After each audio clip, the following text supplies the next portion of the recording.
I'm doing a great work and I cannot come down. Why should the work stop so I can come down to you?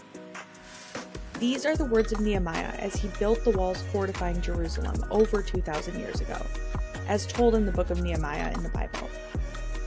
Today we see, just as it was back then, that Jerusalem is the source of heavy conflict in the Middle East, with multiple groups of people vying for control over the ancient city, and global powers weighing in on the conflicts that have been brewing over centuries. Join us as we delve into the mystifying history of Jerusalem and Israel, exploring the ongoing struggles and complexities that have shaped this ancient area for over 2,000 years. Through riveting discussions, we unravel the mysteries surrounding Israel's pivotal role in global affairs, its significance in the Abrahamic faiths, and the intricate web of U.S. foreign policy in the broader Middle East. Get ready to expand your understanding of one of the most misunderstood regions on Earth, here on the Great Work Podcast.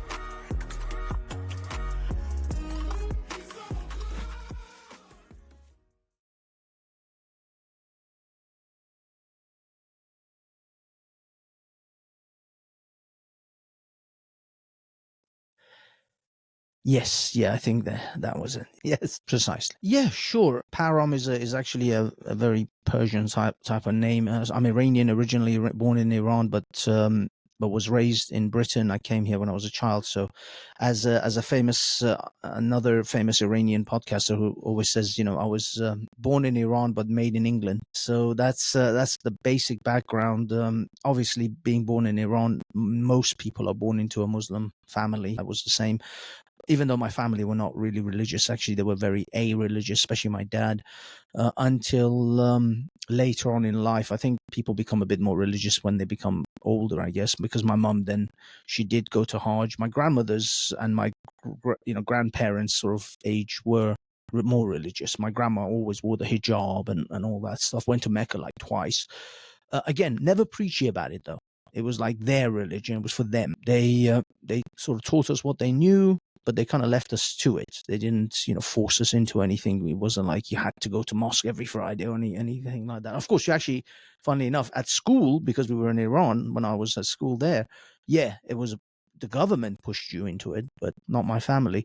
And in fact, quite earlier on, my family were very, very anti-regime. So they kind of expressed their anti-regime, if you like, sentiments quite early in. Sorry about this. I'm just altering a little bit of screens here. In my childhood. So I grew up mostly a-religious, or just sort of, just in the peripheries. Religion wasn't really a big part of our lives. You guys know him from my TikTok live. I guess maybe that's why I have my secular ideas and my secular sort of humanist views is really because you have to kind of build up a worldview as a young person either way. Even though I kind of had this God belief, sort of vague God belief, sort of pantheistic type of belief, deistic type of belief, but you have to kind of build a worldview. Now, religion, I will say that is the one element that I think the Western world kind of threw out the baby with the bathwater. Is the religion does build a structure around the person's life. It gives you that structural support. It gives you that framework to work with as a human being trying to make sense of the world. So it does make it easier for a lot of people, especially if you're that military kind of mindset where you're just happy to be told what to do. Islam is brilliant for that. If you just want to be told what to do, don't think too much, don't think for yourself greatly, just do what you're told and follow the herd. Then yeah, that's a great religion. I mean, don't get me wrong, other religions are great at it too, but Islam is like really good at that. A very, very militaristic ideology. And I was never good at that. I'm always bad at those things. I always go against the grain. If someone tells me not to do something, that is the only thing I want to do. It's like I now have to do that because you said don't do it. And I can't sleep until I've done that thing. It's horrific. I'm terrible at that. But I think they say skeptics and atheists, we're not built, we're made. We're just made that way. We just are the ones who are going to always poke where we're not supposed to poke, or question what we're not supposed to question. So it's really hard for me in life to just simply let it be and just do as I'm told. And that's probably why I get into some of the problems that I get into in life. But that's a whole other story. But either way, yeah, I grew up in Britain. I have a very secular point of view. Don't get me wrong. Being from the Middle East, I have some connection to the Palestinian-Israeli sort of conflicts, and I can kind of sympathize with some of the grievances that the Palestinians have in regards to essentially European and American foreign policy. To be honest with you, that's where it mostly hinges on. And of course, no country is without criticism. Everybody's at fault. But looking at the landscape right now, and I've been saying this to the Palestinians, and I've got a best friend of mine who's a Palestinian. He's been my best friend for 23 years. He's like my, one of my brothers. That's how close we are. Of course, I'm sympathetic to their cause, but they are going about it very, very badly.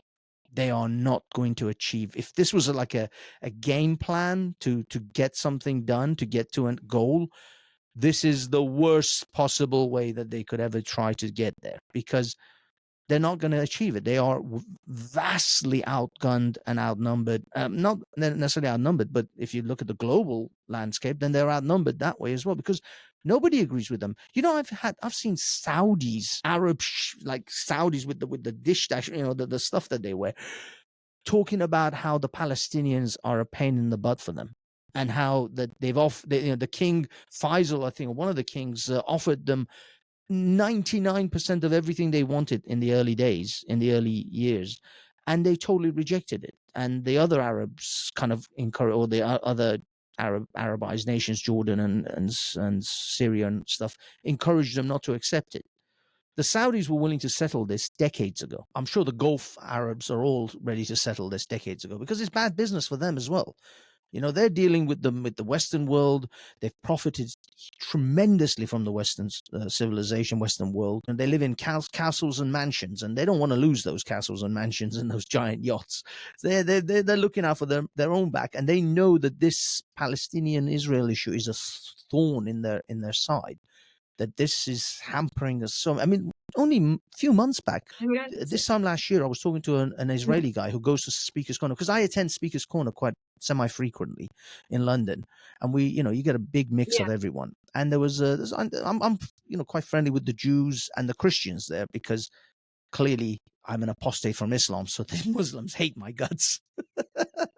So, you kind of gravitate towards natural allies. And it is a bit of a division there. I mean, as much as we like to think we live in some melting pot, no, we don't. People are tribal. People, gravitate towards their own sort of like-minded individuals. And I'm much more like-minded with the Christians and the Jews than I am with Muslims. I'll be quite frank. Don't get me wrong. The Muslims who are not religious or not uber religious, we chat, we have a laugh. It's all great. I've got loads of Middle Eastern friends. When I go out, it looks like a OPEC meeting, but it's because my friends, we go out, we all drink, we're all secular people. We're not religious. So that's why we get along. If it was some guy who wanted me to go to mosque every week, I wouldn't be friends with him for more than 5 minutes. It would just be someone I'd just say hi to, because he's crazy religious and I'm not. So you obviously not going to be able to gel with people you don't really are not like-minded. So anyway, and one of the Jews, one of the Jewish chaps, he was so happy this time last year, he was so happy that Israel had finally made sort of broken ground and became friendly with the Gulf nations, and that the Jews could fly from Tel Aviv to Dubai, to Bahrain, to Kuwait, and relationships with Saudi Arabia was becoming normalized, and they could fly to Saudi Arabia and from time to time, and without requiring. Well, actually, no, I think they still require visas, but I remember back in 2000, and I think it was I want to say 2011, 2010, 2011. I think it was in that region. I went to Dubai. No, sorry, 2012, 2013. I went to Dubai for New Year's Eve parties, because they have those massive fireworks. It's just a great time. We had to stop in Riyadh for 3-4 hours, like a change of flight.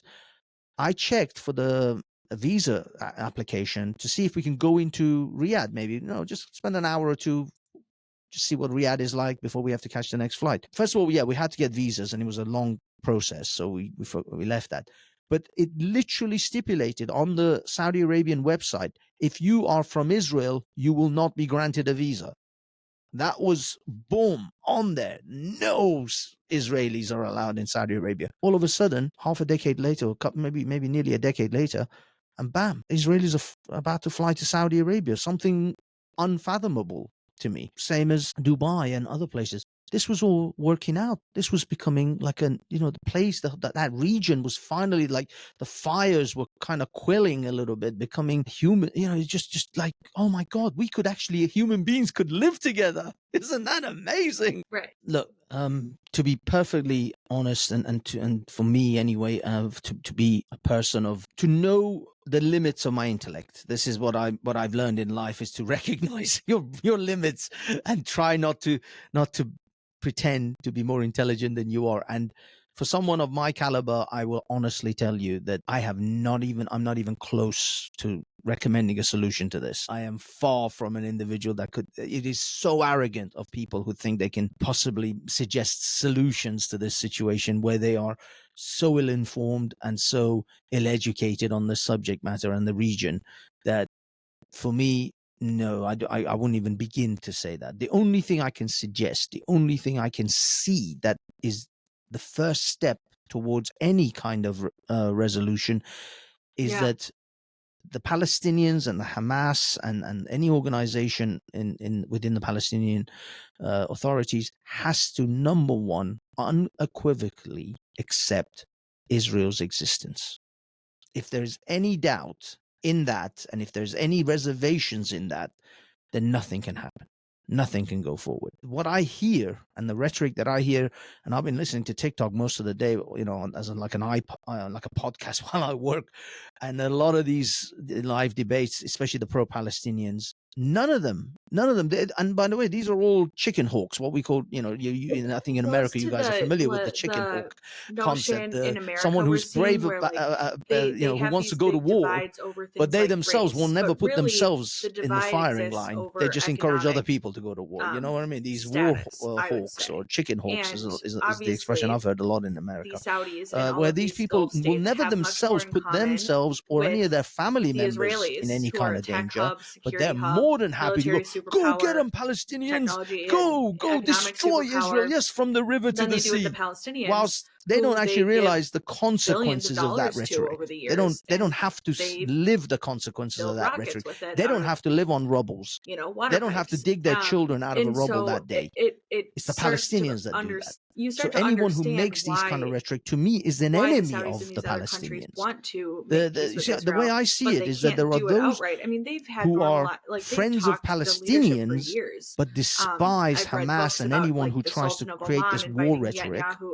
And then there are those who pretend to be friends of Palestinians, but in fact, their actions and their rhetoric lead to nothing but more deaths of Palestinians. It's kind of an interesting thing. And they're the ones who cry free Palestine, like as if they're going to do anything about it. And I wonder what the solution is nothing around that.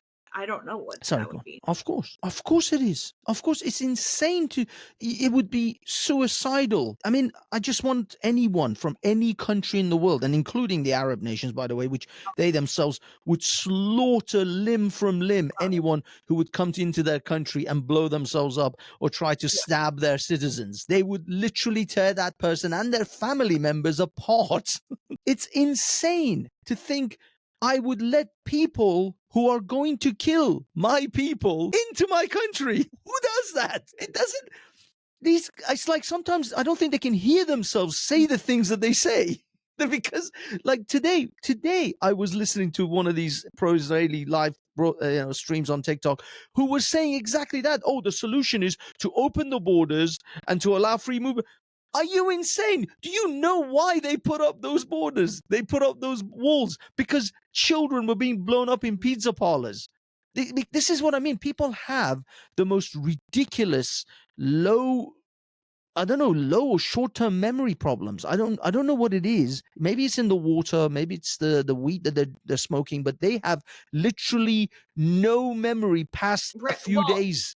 There are people denying what happened on October 7 already. All of it on Israel. Dear God. So everything is Israel's fault. Now, I understand the situation at hand, and Israel has done things wrong, right? Like I'm never going to say that they're not innocent. However, if you have a dictator in charge that you can't speak out against and who is not acting on behalf of the people and protecting its people, I don't understand. They seem to blame every single thing on Israel, especially the occupation. And I think what people don't understand, the occupation got worse, or the border got tighter security after the intifadas. So the intifadas were when Palestinians would go into Israel and have suicide bombs or knife attacks, something to try and kill Israelis. That border between Gaza and Israel used to be like El Paso in Texas. You could freely go through and it's really easy. It takes 5 minutes. Now it's much more heavily guarded and people get in trouble if they even go near the border in Gaza because it looks like they're about to come kill Israelis. Obviously they're going to have stricter security over that. And that sucks for all of the innocent people of Gaza. But when terrorists don't usually wear uniforms and they try and make themselves look like innocent civilians up to the point where they kill, obviously Israel's going to have to do what it does and profile people. It's terrible. Usually has a lot of psychological and trauma and other things going on. But yeah, you're right. The thing is, the Muslims, this is what I will tell you. Any Muslim worth his salt that knows their religion knows absolutely what a military age man is, because they all know the story of Abu Khurayza, which is the Jewish tribe that Muhammad slaughtered, and he slaughtered their boys based on whether they had reached puberty or not, because that is what they determine as someone who becomes or is now reached what they call military age, even though some of them were probably maybe 12 or 13. But he assessed all of those men to be of military essentially a danger to his future rule, which is what everybody did, by the way. This wasn't like Muhammad's was like some southern exception on this. No, the emperors and the kings of Europe did that. They used to, when they sieged a castle and they took the castle, they used to kill the king and all his relatives, all his children, just to make sure there's no one who's going to come back and challenge for the throne again. That was a common practice. I'm not saying it's it's a wonderful thing. It's brutal, but that's the Middle Ages for you. That was the 7th century and all of that. The human history is literally dripping with blood. It's horrific. You look at human history; it's a thing of nightmares. But that's how it is. That's what people did to protect themselves. That's how far they went to protect their own and protect their families and their kingdoms, etc., etc. They would slaughter thousands and thousands with the sword, not even with guns and bullets. I wonder guns and bullets came a lot long after. So weird. I wonder if but that's what people did. Growing up in the West, and the Muslims, believe it or not, would not shy 1 second from any of that if the power was in their hand. If the sword was in their hand, they would not hesitate. This is a classic. They say it's kind of it's become kind of a cliche now. I said, if Israel puts down, if the Arabs put down, or the Palestinians, Hamas puts down their weapons tomorrow, there would be peace in that region. If Israel puts down their weapons, there'll be no Israel. There'll be no Jews. They'll be slaughtered. What happened in October 7th is a micro fracture, like a little window into what these people are capable of. That can present a problem. And you see the barbarism, you see the horrific. I mean, people are like, but people need they have the right to self-defense. At what point does the right to self-defense involve raping and burning people alive? Like could be a weapon. Cutting off babies' heads. Is that self-defense? Were you defending yourself against that child, that baby? And they show me, they have the goal to show me babies in incubators because of the Al-Shifa hospital and all of that. Even though Israel moved most of them to another hospital, put them in incubators to try to save their lives. That's what Israel tried to do. They tried to save them, whether they succeeded or not. I haven't been up to date with the exact results. Well, yeah, that's it. Yeah, exactly. They were such a, like as I said, this one that I listened to because of, if you like, it was kind of my pre-research for this, to sort of try to steelman the other side's argument, to listen to their arguments, to see what they're coming with.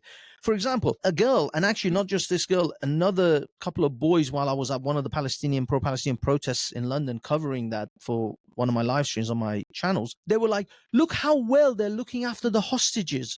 Look at this insanity that they can't comprehend when they're showing me pictures of well looked after hostages. What they don't realize is that, do you know what would be better than looking after the hostages really well? Not taking them as hostages, not actually murdering their families and taking them from their families. You know, that would have been so much better than looking after them whilst you have them in your dungeons. Right. So it became a reconnaissance mission instead of actually going out to work to earn It's also an active war zone, and it's so hard to see like the full context. And exactly. when you This is what I'm saying. both That's what I sides are said. The putting out first things step that are has to wrong, be acceptance but it's of an either active war party, zone. both It's parties so it's moving accepting at such a fast that pace. they are Who going can to know? But live I there think what together, whether the they like Hamas it or side not. does, especially, Now they is they can put they out can one shun each picture of a other. bunch of They cannot incubators, and I have any think Israel's cooperation somewhat with just each other. solid, like what you But said. Like, one no, we party moved most of cannot them and stuff. But actively try to once that kill the picture's other out, it's party just and like then expect the it other have party to you behave can't argue with nicely these to them. people. I'm sorry, that's not going to work. That's just not going to work. You're going to have to stop wanting to kill us before we can get along, or before we can even just live as, in the same region but separate, if you like. Turn your back to them and don't look at them. But if you're actively trying to kill them, then nothing is going to change. All it's going to result in is bigger walls, bigger borders, bigger fences, bigger guns. Because Israel isn't this is what I'm trying to say, is that the fundamental part of this is Israel is not going anywhere. That is not going to change. This is the reality in which you're going to have to accept.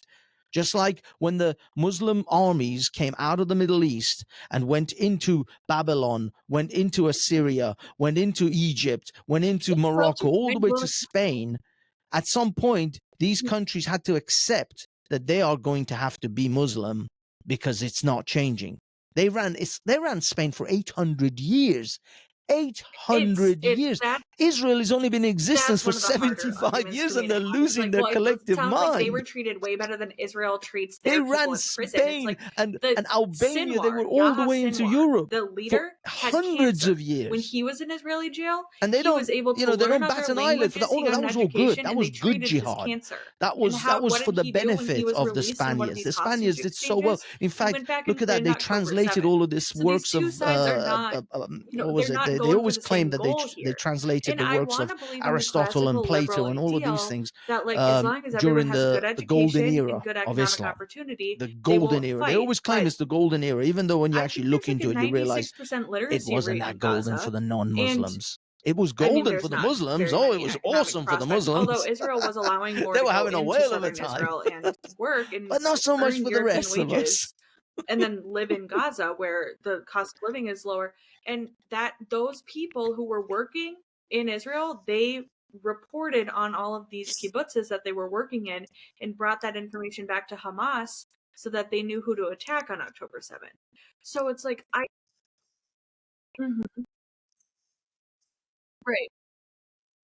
So that's where it's like, this tribalism thing, it just runs so deep that I mean, the whole thing of like a one state solution or like, oh, well, why can't it just be one state? I mean, it's just preposterous. You can't have a state where half the state wants to kill the other half of the state. You can't have that. Oh yeah. They've managed to. I don't want to veer off topic too much, but it's like that whole thing of sex and gender, where there used to be one thing, but now there are two different things, and it's all separated. Zionism and Jews used to be essentially the same thing. It used to be synonymous. Jews and Zionism. Jews, vast majority of Jews, even in the diaspora. Although there are some, enclaves of Jews, Hasidic Jews, or whatever the particular Jewish groups who don't support Israel. Vast majority of Jews everywhere support Israel. 99, I would wager 90 to 99% of Jews are Zionists because they all support the existence of the state of Israel, because they know, because they're not blind to their history. They know what has happened around the world with Jews. This was the whole point of the Jewish-Israeli project, so that they have a place when their pogroms come upon them, when holocausts come upon them, they have a place that they can run to, that they can defend themselves and have a country of their own. Literally, there's a movie called Braveheart where the entire movie was about people wanting to have a country of their own, and they praised that movie and gave it multiple Oscars. But somehow when the Jews want the same thing, they're evil. Well, that's good colonization. That colonization was fine because now they're so anti-colonization, which is weird because that word wasn't used when Jews began immigrating to the land of Palestine before Israel became a state. Yeah, they only started using anti-colonization. Yeah, absolutely. During the rise of like Nasserism. When what's it called? When they say, "Oh, we're fine with Jews, but we're not fine with the Zionists," that's because most of the time, for the entirety of at least certainly, I think for sure, Islamic history, Jews were second-class citizens in those. Oh, it's okay. We're fine with Jews as long as they're beneath our boots, and as long as they're underneath Sharia law. They've taken, but not when Jews run things. No, we're not fine with that. And I guarantee you, if Christians were not powerful nations and they couldn't, defend themselves and protect themselves from the Muslims, the Muslims would say the same things about Christians too. It's just they can't, they simply cannot defeat the Christians, and certainly not in this century. And they were defeated in previous centuries. But it was because the Christians pushed back. Because eventually the Christians got up and started to push against the massive incursion of the Islamic caliphates. The whole of the whole of North Africa was Christian. Egypt was a Christian nation. Tunisia was the oldest Bibles in the world exist, and the oldest churches in the world exist in North Africa. This is the other narrative, which was amazing to me. That, I don't know. Sometimes over the years, you start to realize the propaganda. The Muslims go to Africa and tell the Africans that the colonizers came here and made you Christian. And what they don't tell them is that Africa was the first place to become Christian before Europe. Churches were built in North Africa, in Egypt, in Tunisia, in Morocco, before they were built in Europe. The Europeans were actually last in the line of becoming Christians because it started from Jerusalem, it started from the Middle East, and it came across North Africa and some of, sort of Eastern Europe. And eventually it made it to Spain and Britain and Germany and all the rest. They were actually, the Tunisians and Egyptians were Christians hundreds of years before the English were. Before the Germans were. Well, and then they always say it's like, well, if they didn't steal the land, well, based on human history, they didn't steal that land. They won it fairly.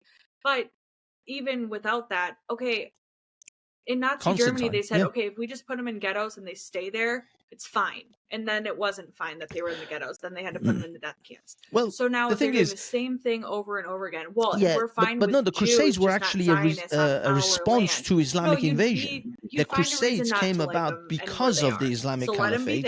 But eventually, if you want to take it to, let's say, the colonized nations of sub-Saharan Africa, or maybe the New World, the Americas, then the Christians took it there, and they went there with more than just Bibles. They had guns and machetes too. But that's actually more recent history as far as global world history is concerned. The thousands, if you're going back 2,000-3,000 years, yes, the Christians were the ones who were being thrown into the Colosseum against lions. They were being fed to lions in the Colosseum for sport. The Christians were nothing. They were peons. They were less than some slaves, in fact. And now I'm not here to big up Christianity. I'm not a major thing for Christianity, but I'm just saying this faith seemed to be pervasive, and it seemed to just not go away. And eventually the Romans recognized that it is better to absorb this religion than to try to constantly fight it, because it seems that these Christians are just happily being fed to lions, and they're still Christian. They don't seem to want to give this thing up. So, and their soldiers and their own people were becoming Christians. So it was a clever political jostling to make Christianity part of the Roman Empire. Constantine made it, and then they started to write the Bible, essentially with the Council of Nicaea and all the other things that started happening, and the Catholic Church started. But it was far better for them to absorb Christianity than it was to constantly try and fight it, because it looked like it's not going away. It's something that is pretty strong, and people who believe it, they have something inside them that really wants to hold on to this. And I suppose the same with Jews, really. Jews are a similar sort of thing. They really hold on to their religion, no matter what they're faced with. They won't, I've seen very few Jews give up their religion in order to live a comfortable life. They would rather live a terrible life and still live their hold their faith. Maybe that's something historic. Maybe that's something to do with all the fights. They had to fight to keep their religion, so it means something to them. Unlike other people who were simply born into the lap of luxury. That's why it's easier to let go Well, of, and then also when they talk again, about I don't want to digress, but Christianity like spreading, how they people talk are about it apathetic as if towards it voting, for spread example, through in the young people equivalent of a and caliphate. It sort of didn't. Gen People went and X's and Gen spread the word, Z's and and like the millennials. emperor of Rome converted, I It's believe. because it's Like so easy it for them. it It wasn't came to them. military. They were Yeah, born yeah, into it this wasn't freedom. They were born militarily into this spread option. like Whilst Islam actually was. African And Americans and some they Africans just in the they leave Afro-Caribbeans that in out. I mean, Britain who there had to were like fight for the their right to crusades and vote stuff. I mean, are obviously, much more serious about that than those who came right. after them, and especially older African Americans. But generally, that's what I'm saying. Something that comes easy is of no value to you. There's a reason why everybody wants gold and nobody gives a crap about rocks. Rocks are everywhere. Gold, you have to go and dig it out. You have to go find it. You have to kill yourself to get a whole piece of it. So yeah, rocks Yeah. don't matter. Gold matters because it's hard to get. Anything in life that's worth having is hard to attain. If it's easy, then no, you're not going to care about it. And this is the same with, I think, religions, with especially the Jews. That's why I think the Christians are losing majority of their faith in the Western world for that reason. It's just life is easy. I don't. It's what happens in. Mm-hmm. Yeah, the thing is, I think to some extent, at least in the last 20 years or so, to say the least. You could even go back further to maybe the first Gulf War as well. A lot of the wars that were fought, maybe even Vietnam to some extent, were not wars like the wars Israel is fighting.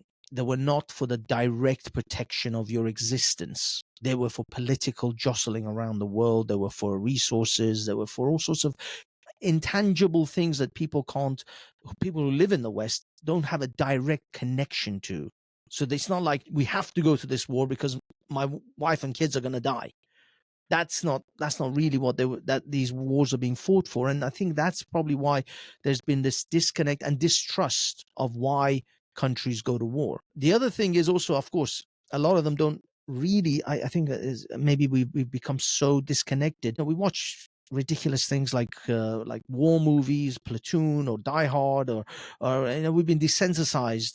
The guy throws a grenade and he just walks away, and 20 shops blow up. They're just, and Call of Duty and all of these things. So we don't think it's real. It's almost like I've heard people talk about respawn points in war. It's like there are no respawn points. It's one spawn. That's it. You get one chance and then you're gone. You don't come back to have a go again. What is wrong with some of these people? Some of the phrasing, some of the wording that I've heard people use frivolously when it comes like to the weird war and conflict societal is like, pattern of you like things guys get are easy and so then pampered. people get weak It's and then things get unbelievable. hard and then I people just get want to come and strong. slap you, Yeah, wake you up, and but like recognize that is the kind of what we're the in, and it kind utter of goes back to brutality like and the the fact horrific that aspect people of war. in First the of all, West, I just feel that like we just don't even we should not understand go what into war it is. I don't so have a military lightly. It background. I should be don't the think that hardest you do, decision any but military or political I'm leader can seeing ever these like make. people And who are just like, unfortunately, I think well, what, they're our, just gonna our, go our kill leaders everyone? It's have like, led us well, down that way. that's what militaries They've gone do. into certain wars, That's that's which war, we've, and I don't with the want test of time war, right? realized But they took very, wars are very waged frivolous, for they used reasons, the and lives they of keep our being waged soldiers until that very reason. I mean, badly. They got militaries us are into so wars which methodical, and like should not have there's such a happened. We should have hierarchy in place that like, worked hey, these this is out the differently. objective. But We're going to okay, break down how to it get that is what it is. objective. Then we're going to use But manpower when it comes to to, Israel, that's an push through entirely this different thing. objective. This is not That's like what we Iraq. did in This is not Mosul and Fallujah and all of Afghanistan. these This is not different things. Vietnam. And No one's going to win a people political, don't understand. jostling or have some I kind just of think that political people in the resources out West of now this. No, don't Israel understand like what is those fighting objectives for its even existence. The are. people who want to kill And them then they want to just get rid of them. they They think that are it's all literally wrong, fighting or to that save it's their wives and I don't children. know. I don't get it. That is the reason an IDF soldier is, if I don't do this, they're going to die tomorrow, or they're going to be in some hole being exchanged for another prisoner of war by Israel. And most of these prisoners seem to be, from what I can gather, criminals anyway. They're stabbing people. They're trying to kill Israelis. That's the Yeah. reason that they're mostly in those prisons. So that's a different, that's the mindset of an Israeli soldier versus a mindset of maybe an American soldier or a British soldier, where I'm fighting to save my children. They're fighting for some, I don't know, Raytheon or some Halliburton to make an extra pound or dollar on the stock market. And there are these things, there are these complications that I'm trying to point out. Is we live in a world where we are removed from so many things. Christ, I know people who can't chop up a whole chicken. You know, I know people who can't quarter a whole chicken. Like, I put a whole chicken in front of me, like, I have breasts. I'm like, yeah, the breast is in that chicken. You're going to have to chop it up to get the breast. No, I just want the breast bit because that's how they buy it. In a cellophane wrapped little piece of breast. They don't see the chicken because it's because they're too separated from it. They're not in it. And in a weird way, you kind of wished that this is the problem. You know, they say sometimes the youth is wasted on the young. This is a saying that my family, you know, older people in my family always used to say, youth is wasted on the young, when they're looking at me because I was youthful then. And I understand what they're saying now because I'm not youthful anymore. And I know what they mean. The fact is that unfortunately in this day and age, young people, especially when I hear these young people talk about this Palestine-Israel, I think you know so little in life that you are this subject matter is beyond you, is unbelievably beyond you to comment on, and you so rashly talk about it as if you think you know something, and you know nothing. You've never lived a single day like a Palestinian in Gaza or like an Israeli in Tel Aviv or in the kibbutz, having to live under that fear, having to live under that anxiety that at any moment monsters are at your door or a rocket comes through your ceiling. Don't get me wrong. I'm trying to point out both sides are suffering.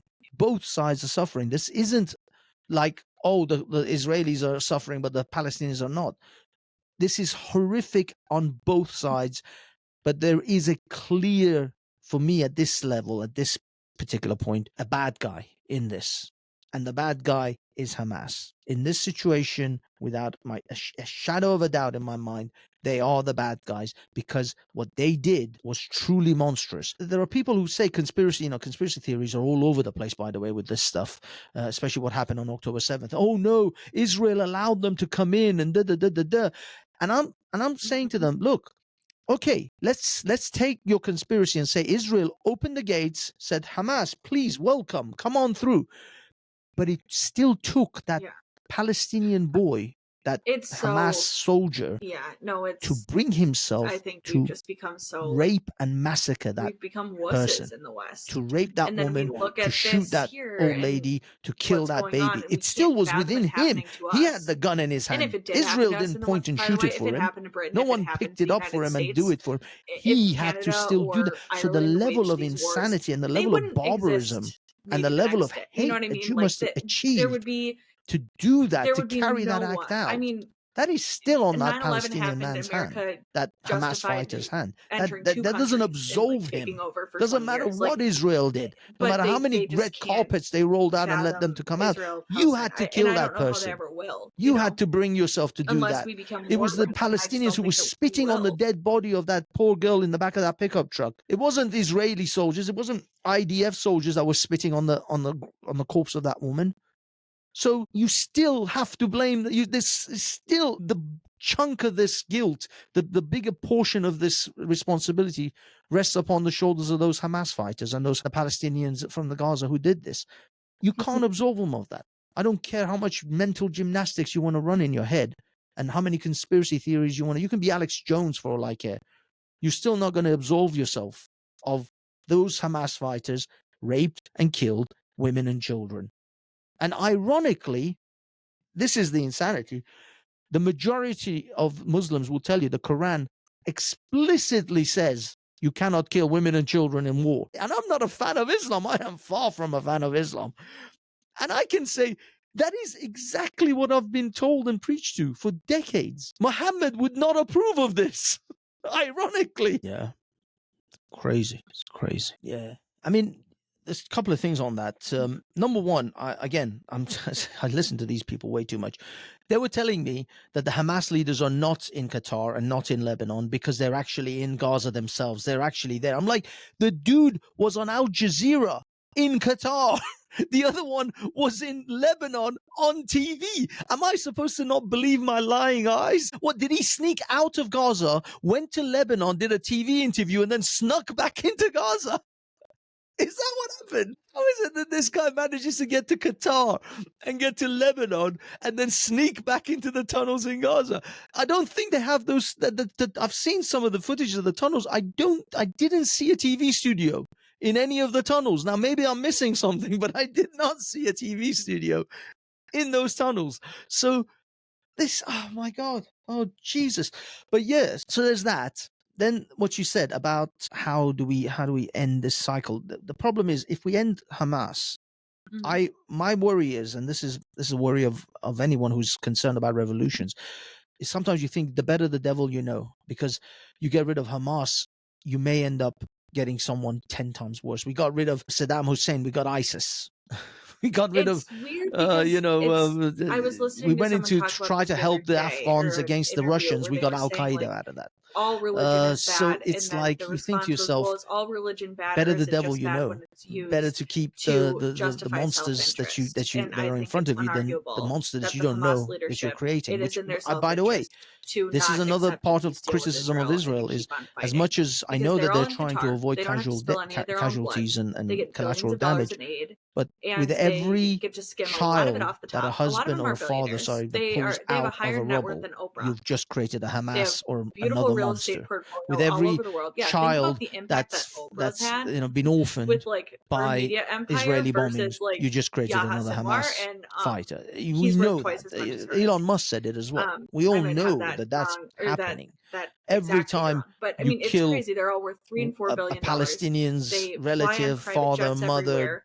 son, you're creating How do another they Hamas keep fighter, funding this essentially. Or you're lifestyle by certainly taking in seeding aid the dollars from the seeds UN and for Hamas to Britain then, and America, get into and we their head try and and put start stipulations on them, and we corrupting them. don't have the stomach to So really carry out with that them, is a because thing. if That we is a carry thing that those is out, then they're happening, going to come back at us and say, that's well, what really, you're going to perpetuates cut the funding for all cycle. these poor Somebody children has of to Gaza, stop and it so we at some stay in point. this cycle. I still don't And that's think why after it's October in 8th, everyone's interest, October the 7th, sorry, West, Israel the has Arab leaders, no. Israel, to just take They out should not be Hamas under and, any like, pressure put someone to in not that's head going to be back. better. That And was I don't that even know was if their we're going to have the stomach legitimate to right go through with by it now. any Like, accord. I don't. No country on earth would have behaved any differently, if not 1,000 times worse. I can almost guarantee. I think America out and out would have just about nuked an entire country for that. The open air. I thought it was under surveillance.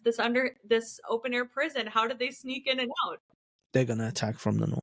No. I mean, Hezbollah knew that Lebanon would be just destroyed if they threw one rock over the border towards because but that's how it is. That's what you're supposed to. As if you want to defend your country, you have to have such a strong stance to say, you touch us and we will. This isn't an eye for an eye nonsense. You take an eye, we take your head, your house, and your spouse.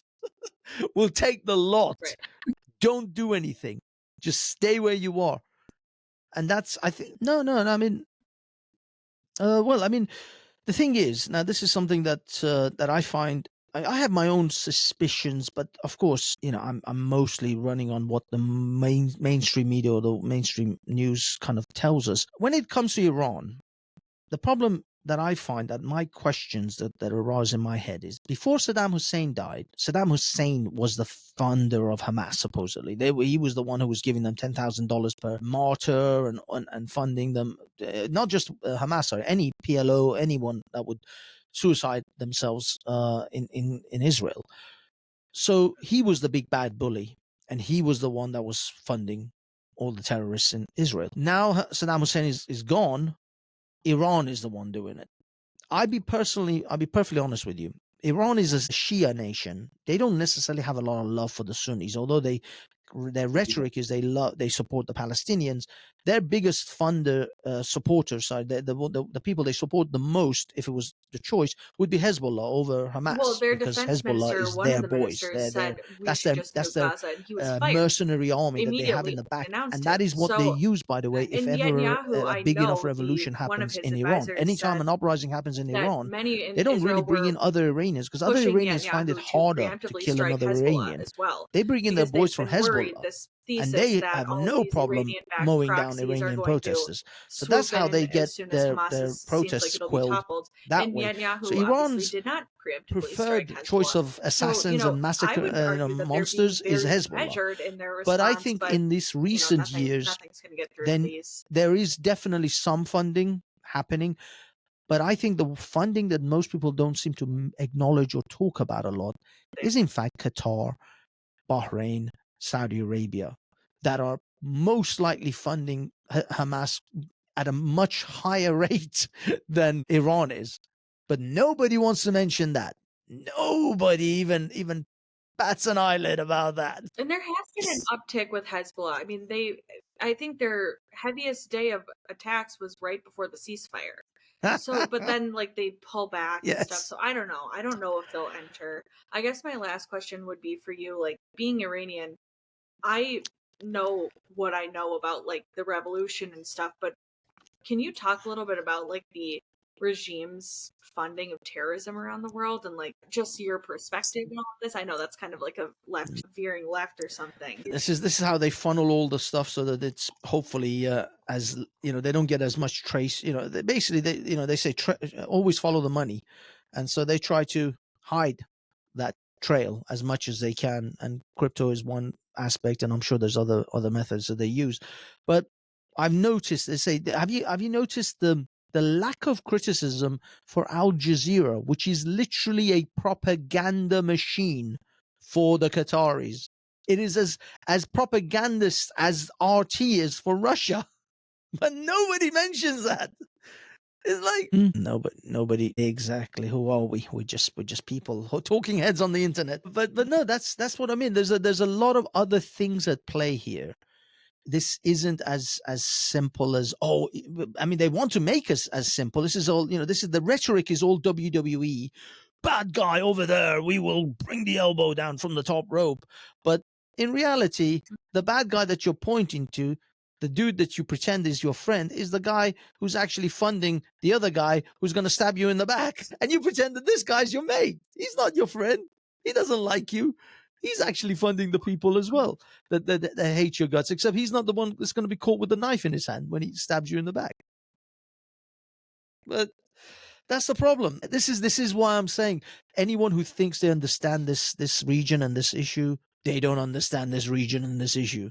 They really don't. They're just arrogant individuals because there's so many moving parts. There are things that, I mean, what we've just mentioned, I think is but a mere tiny little tip of that Qatar giant funds all iceberg of our that is probably lying beneath States, it. so there's a lot of So we're so far removed from actually what's going on, what is happening, the chess game that's being played. I mean, God knows what's happening with China, with Russia in this whole thing as well. A lot of that, I'm sure there's involvement because the BRICS nations next year they're going to introduce. They've already introduced it. They're going to join Saudi Arabia, Iran, right after I believe Argentina and Egypt. Might be one other country that I missed as well. They're all joining the BRICS nations. With cryptocurrency. Saudi Arabia and Iran are not at odds with each other, believe it or not. Not as much as you think. Yes, yeah. So these guys are all collectivizing. They are a massive threat to the petrodollar, which is something that used to be part of America's national interest. They would go to war with anyone that messed with that. And now, I don't know. I mean, I'm not sure what your political leanings are in America, but I'm not a fan of Joe Biden because Joe Biden has shown America to be extremely weak, and that is causing all of this other sort of these are the things that are going to happen when America is weak in the world. When America doesn't display strength, and when people are not scared of America, people are going to start messing with the big lion. Get they're going to start hostage back, nibbling at him. U.S. military base and that's in what Doha, they're doing. I mean, the biggest bite that they're taking is this petrodollar threat to the petrodollar, because if the Arab Emirates and Iran start to sell their oil in other currencies than the dollar, argued, but other OPEC nations will follow suit. I'm just a random America girl, will literally collapse. The dollar would collapse, and so will Europe will go with it. It's insane, because the reason I'm mentioning this is because we're all connected in this. We're all part of that petrodollar. It may be the dollar, but it speaks for the pound and the euro and the pesos and all the rest as well. So we're all in this boat, and so if it sinks, we're all sinking together. And I live in the West, and my interests are in the West. I'm interested in the Western world to survive. I'm sorry about the other countries. Exactly. Yeah. Well, I mean, the problem with doubling term limits in that sense, I mean, the thing is, it doesn't really even matter. The president, to some extent, has some limited powers. I mean, he's powerful, but he's still beholden to the Congress and the Senate and all the rest of it. The term limits that I think that should come in is for the Congress and the Senate. That's where you guys need term limits, because people have died in. I mean, come on, some of your senators seem to collapse in the middle of public engagements. You're Fetterman. I mean, don't even begin to get me started. The man has brain damage. He has brain damage. Oh, damn, dude, that Fetterman. I mean, I swear to God, Fetterman. I don't know if you ever remember the TV show. You're way too young to remember it, but there was a TV show called The Monsters, and Herman Monster was Frankenstein's monster. Fetterman is Herman. That's what he is. He's just straight up Herman. He's missing the bolts. That's all he's missing. I don't want to be too cruel about him. The poor man, he has issues. But even other people, even that lady that died that was in a wheelchair. I forgot. There you go. For crying out loud, she died. She was dying, and you wouldn't let her. Yeah. Yeah, AOC and Ilhan Omar and the squad, and it's become some kind of weird. Sorry, it's scary. It's scary, and like these are the types of things where we're so far removed. And I think the political system in Britain's a little bit better suited for this. Yeah, I mean, it's some kind of like Kardashian show with those lots. I see it as like the housewives of DC or some ridiculous nonsense. It's in schools and stuff here, but it's a much smaller. It doesn't seem like these people are serious politicians. They're just the dollar collapsing, like influencers that are in politics. But no one's about the dollar like potentially collapsing because we're worried about Logan Paul issues, but to not your to that Senate. degree. And so we can't even make it to that. And our leadership changes so much every 2 years. I've always said, and I've never heard anyone else say this, that we need to double. Yeah, have you ever seen a movie called Idiocracy? Have president in for 8 years rather than 4. Oh, you should watch a movie called Idiocracy. You will love it. They say it's a satirical comedy that became a documentary. You just got to watch it. It's about the future and how America has changed in the future. But I'm not going to spoil it for you. Just get a hold of it. Amazon, wherever you can, just get a hold of it. It's a relatively old film, so it might be available for free on like Prime or something. Certainly Netflix would have it. It's awesome, and you will watch that film and then go, "Oh my God, we have arrived." At that point, now we elect people who already look like they're going to collapse in public engagements, like Biden and Fetterman. That's what we do now. You're welcome. Yeah, but he's been better than Trump. Yeah. Well, I'll be there. Yeah, he actually no problem. Drop me your channel. And I don't know that we're smart enough to figure it out, but yeah, we've got that going on. Dianne Feinstein. When McCain died in office, and he had really aggressive brain cancer for a year, and he didn't resign. He just stayed in office. Yeah, no, like that's what we do in the Senate now, but the senators don't really even do anything. It's Congress, and that's become a charade of all of the big personalities who all. Ilhan Omar is my representative. So yeah, Ilhan Omar is my representative. Yeah, she's a good time. Yeah. Really? That's what I'm sure he will be a senator one day if he really wants to be. I'm sure he could be the senator from Ohio. I have no doubt in my mind. He'd be a good candidate. Okay, I'll watch it. But we've done a little over an hour, so I think we can wrap. Thank you so much for doing this. I really hope that I'm sure everyone's going to love this because they've been asking you for you on the lives, and the next time you're up at 4 a.m, you better join my live. Well, thank you.